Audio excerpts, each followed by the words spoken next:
வணக்கம் நண்பர்களே. நம்ம டிஸ்க்ளைமர் எடுத்துக்கிறோம். நம்ம ஆத்தரைஸ்டு அட்வைசரோ, புரோக்கரோ, ரிசர்ச் அனாலிசிஸ்ட்டோ கிடையாது. நம்ம இங்க பேசக்கூடியது எல்லாமே தகவலா மாத்திரமே பார்க்கப்பட வேண்டும். இது யாருக்கும் முதலீடு சம்பந்தமாகவோ, பங்குகள வாங்கவோ, விற்கவோ நம்ம எந்த ஆலோசனையும் கொடுக்கப்படல. எல்லா தொழில்லயும் ரிஸ்க் இருக்கும். ரிஸ்க்க புரிஞ்சுட்டு எச்சரிக்கையோட தொழில் செய்யும்போது எல்லாமே நல்லா இருக்கும். நம்மள ஆதரிக்கிற அனைத்து நல்ல உள்ளங்களுக்கும் நன்றி. வளமுடன் வாழ்க. வணக்கம் நண்பர்களே. 2025க்கான Q1 ரிசல்ட் அனௌன்ஸ் பண்ணிட்டு வராங்க. அந்த வரிசையில நமக்கு சில கம்பெனிஸ் பார்ப்போம். நம்ம இப்ப சப்சிக்வென்ட்டா பார்க்கக்கூடிய கம்பெனிஸ், புதுசா பார்க்கக்கூடிய கம்பெனிஸ்க்கு எல்லாத்துக்குமே Q1 ரிசல்ட்ட பேஸ் பண்ணி தான் அப்டேட் பண்ணுவோம். ஆல்ரெடி நம்ம பார்த்திருக்கக்கூடிய ஒரு 10, 15 கம்பெனிக்கு மாத்திரம் தான் Q1 ரிசல்ட் அப்டேட் பண்ணியிருக்க மாட்டோம். அதுலயும் சிலது அப்டேட் ஆயிருக்கும். ஸோ அந்த மாதிரி விட்டு போனதுல கொஞ்சம் நல்லா குரோத்துக்கான ஆப்பர்ச்சுனிட்டி இருக்கக்கூடிய கம்பெனிஸ்க்கு Q1 ரிசல்ட் பேஸ் பண்ணி அப்டேட் பண்றோம். அந்த வரிசையில இப்ப நம்ம பார்க்கக்கூடியது அமெரிக்கன் எலக்ட்ரிக்கல் பவர் கம்பெனி. சப்சிக்வென்ட் குவார்ட்டருக்கும் சரி 2025க்கும் என்ன வாய்ப்பு இருக்கு அப்படிங்கிறதுக்கான ஒரு தேடுதல் முயற்சி.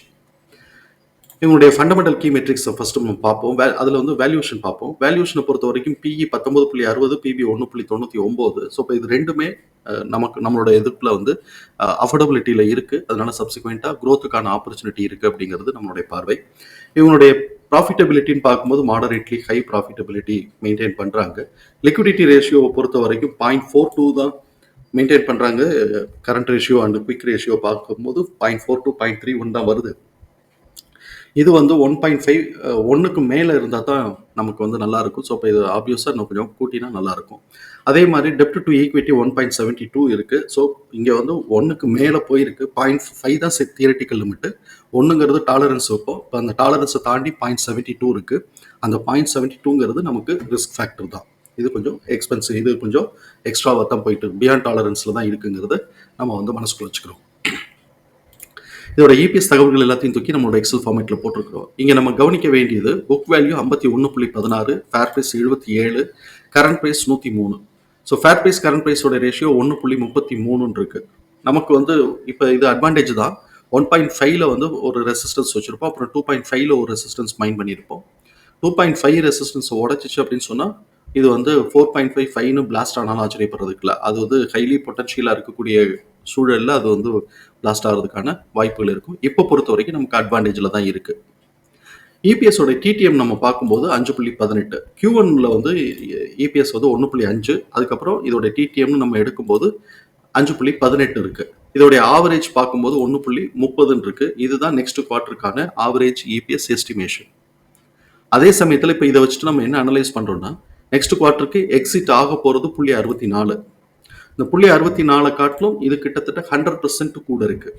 இது ஆவரேஜ் கூட இருக்கு. அப்போ இது மேலே ஒரு புல்லிஷ் ட்ரெண்டுக்கோ அப்சைட் மூவ்மெண்ட் கொடுக்கறதுக்கோ நிறைய வாய்ப்பு இருக்கு அப்படிங்கிறத இந்த இடத்துல நம்ம வந்து ஒரு ஃபர்ஸ்ட் நம்ம அண்டர்ஸ்டாண்டிங் எடுத்துக்கிறோம். தென் சப்சிக்வெண்டா Q1 ரிசல்ட்டில் வந்து 1.5 இருக்கு. இங்கே வந்து ஆவரேஜ் 1.3 இருக்கு. இப்போ இந்த சூழலில் வந்து இது வந்து ஒரு 20 பைசா கம்மியாக இருக்குது. 20 பைசாங்கிறது கிட்டத்தட்ட ஒரு 5%ன்னு வச்சுக்கலாம். ஒரு 5% கம்மியாக இருக்குன்னு வச்சுக்குவோம். ஸோ இப்போ இது வந்து என்ன ஆகுறதுக்குனாக்க ஒரு சர்டன் ஸ்டேஜ் நல்லா மேலே ஏறிட்டு அங்கேருந்து ஒரு 5%ஓ 10%ஓ அது வந்து கீழே ஒரு கரெக்ஷன் போட்டு அந்த இடத்துக்குள்ளேயே சுற்றிட்டு இருக்க வேண்டியது அடுத்த குவார்ட்டருக்கான ஆக்சுவல் ரிசல்ட் வர்ற வரைக்கும். இப்போதான் நான் அசியூம் பண்ணுறேன். இப்போ என்ன ஆகும்னாக்க எக்ஸிட் ஆக போகிறத காட்டிலும் கூட இருக்கிறதுனால அப்சைட் மூவ்மெண்ட்டுக்கான வாய்ப்பு இருக்கும். அப்சைட் மூவ்மெண்ட் கொடுக்கும். அதுக்கப்புறம் Q1 காட்டிலும் இது வந்து கம்மியாக இருக்கிறதுனால கிட்டத்தட்ட ஒரு 5% கம்மியாக இருக்குன்னு வச்சுக்கோமே. நம்ம 20 பைசாங்கிறது ஒரு நான் தோராயிரமாக சொல்கிறேன் ஒரு 5%. ஸோ இப்போ அந்த 5%ஓ 6%ஓ அங்கேருந்து கரெக்ஷன் வரலாம்.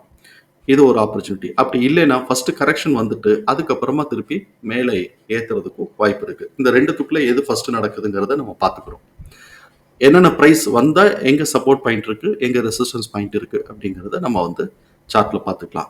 இப்போ இது புல்லிஷ் ட்ரெண்டில் இருந்தால் இந்த இபிஎஸோட டிடிஎம் சப்சிக்வெண்ட்டாக இதோடைய க்ரோத் ஆஸ்பெக்டில் ப்ரொஜெக்ட் பண்ணும்போது இது புல்லிஷ் ட்ரெண்டில் இருந்ததுன்னா 109லேருந்து 154க்கான நார்மல் ட்ரேடிங் பிஹேவியரில் ப்ரைஸ் ரேஞ்ச் இருக்குது.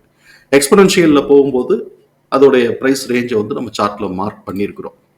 இங்கே நான் சார்ட்டில் எடுத்திருக்கிறது என்னன்னாக்க S1க்கு கீழே S2 ஓட மிட் பாயிண்ட், S1 S2ஓட மிட் பாயிண்ட் இதுக்கு கீழே இறங்குமா அப்படிங்கிறது எனக்கு கொஞ்சம் சந்தேகமாக தான் இருக்கு. ஏன்னா எக்ஸ்பென்சிவ் வேல்யூஷன் இல்லை. இப்போ S1க்கு கீழே இறங்கினால் இதோட மிட் பாயிண்ட்னு பார்த்தோம்னா 61 to 65, S1 88 to 92. இப்போ பிரேக் பாயிண்ட், பிபினா பிரேக் பாயிண்ட் வந்து ஜோன், பிரேக் பாயிண்டோடைய bottom range, break point range, break பாயிண்டோடைய டாப் ரேஞ்சு 3 பிரிச்சிருப்போம். பிரேக் பாயிண்டோடைய பாட்டம் ரேஞ்சு 121லேருந்து 126, பிரேக் பாயிண்டோட ரேஞ்ச் 161லேருந்து 168, பிரேக் பாயிண்டோடைய டாப் ரேஞ்ச் 210லேருந்து 217, R1 267லேருந்து 276. இப்போ R1ங்கிறது ஆனுவலைஸ்டா நம்ம போடலாம். இந்த குவார்ட்டருக்கு இதுக்கு என்ன வாய்ப்பு இருக்கு அப்படின்னு சொன்னாக்க, இவன் பிரேக் பாயிண்ட்டுக்கு வரைக்கும் கீழே இருந்து உடைக்கும் போது பிரேக் பாயிண்ட் வரைக்கும் இவன் போறதுக்கான வாய்ப்புகள் இருக்கும் இந்த குவார்ட்டருக்கு. அதுக்கப்புறம் அவன் அடுத்த குவார்ட்டருடைய ரிசல்ட் நல்லா கொண்டு வரான். இந்த குவார்ட்டருக்கு என்ன வாய்ப்பு இருக்குன்னா, பிரேக் பாயிண்ட்டுடைய பாட்டமை டச் பண்ணிட்டு கொஞ்சமா அப்படி கரெக்ஷன் வந்துட்டு பிரேக் பாயிண்ட் வரைக்கும் வந்தாலும் ஆச்சரியப்படுறதுக்கு இல்லை. ஏன்னா இதுக்கான வாய்ப்புகள் இருக்கு. இன்க்ரிமெண்டல் ட்ரெண்ட்ல தான் இருக்கிறதுனால. இதுக்கப்புறம் வந்து இவன் ஒரு நல்ல ரிசல்ட்டை பூஸ்ட் பண்ணி கொடுத்தான் அப்படின்னு சொன்னா R1 போறதுக்கும் வாய்ப்பு இருக்கும். இது வந்து ஆனுவலைஸ்டு. இது இந்த குவார்ட்டருக்கு பிரேக் பாயிண்ட் மாத்திரமே வச்சுட்டு இந்த இடத்துல வந்துட்டு அப்படியே கொஞ்சம் இது பண்ணிட்டு கரெக்ஷன் எடுத்துட்டு இந்த குவார்ட்டருக்கே கூட பிபை போகலாம், இல்லாட்டி ஆக்சுவல் ரிசல்ட் வந்த உடனே போகலாம். சப்போஸ் வந்து இவங்க சப்போர்ட்டுனாக்க S1க்கு கீழே இப்போதைக்கு வருமா அப்படின்னு சொன்னால் வர்றதுக்கான வாய்ப்பு கொஞ்சம் கம்மி தான். ஏன்னா நார்மல் அஃபோர்டபிலிட்டியில் இருக்கிறதுனாலையும் ரிசல்ட்டும் நல்லா இருக்கிறதுனாலையும் இவன் வந்து இந்த S1 பிபி இந்த ரேஞ்சுக்குள்ளேயே வந்துட்டு இருந்துட்டு பிபியோட பாட்டம் ரேஞ்சை உடைச்சான் அப்படின்னு சொன்னால் பிபிக்கு போகிறதுக்கு வாய்ப்பு இருக்கும். இது இந்த குவார்ட்டர்லேயே நடக்கிறதுக்கு வாய்ப்புகள் இருக்கலாம். அப்படி இல்லை அப்படின்னு சொன்னால் அடுத்த குவார்ட்டருக்கு நல்லா இழுத்து கொண்டு போகிறதுக்கும் வாய்ப்பு இருக்கும். தகவல் பயனுள்ளதாக இருக்கும் நம்புறேன். தகவல் பயனுள்ளதாக இருந்ததுன்னா சங்கருக்கு ரொம்ப சந்தோஷம். நம்மளை ஆதரிக்கிற அனைத்து நல்ல உள்ளங்களுக்கும் நன்றி. வளமுடன் வாழ்க. நன்றி நண்பர்களே.